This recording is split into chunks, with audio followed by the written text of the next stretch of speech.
So, update ko lang kayo. Ito na yung ano natin, yung white ear brown dove na inakay. So, malakas na malakas.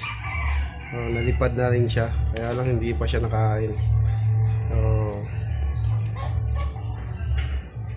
yung isa mahina. Mukhang mamamatay ata. Ito yung pinakamaliit. Ito yung may ano dati sa ulo. Ito yung may tama sa ulo, may sugat dahil sa kahuhulog. So siya pa yung malakas ngayon. Yung siya medyo mahina.